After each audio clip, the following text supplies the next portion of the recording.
দুনিয়াতে যত ফজিলতপূর্ণ আমল আছে, যত ফজিলতপূর্ণ আমল আছে সারা দুনিয়াতে, হাদিসের সকল ভান্ডার, কোরআনে কারীমের সকল আয়াত,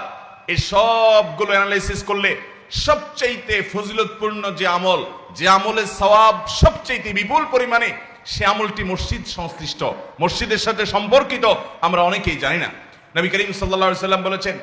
মান বাক্কারা ইয়াউমাল জুমআতি ওয়াবতাকার, যদি কেউ জুমার দিন আগে ঘুম থেকে উঠে, ভোরে উঠে আগে আগে মসজিদে যায়,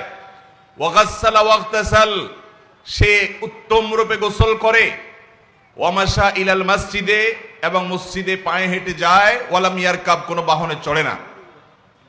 ওয়াদানা মিনাল ইমামে ওয়ালাম ইয়ালগু, এবং ইমামের সবচেয়ে কাছাকাছি গিয়ে বসে আগে আগে যায়, আর কোনো অনর্থক কথা বলে না, মনোযোগ দিয়ে খুতবা শ্রবণ করে, খুতবার সময় কথা বলে না, কোনো কাজ করে না, মনোযোগ দিয়ে খুতবা শ্রবণ করে। এই চারটা কাজ যদি করে, আবারও বলছি চারটা কাজ,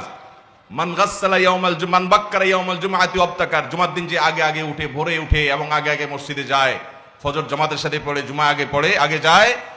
এবং গোসল করে উত্তম রূপে, মসজিদের দিকে পায়ে হেঁটে যায়, কোনো বাহনে চড়ে না,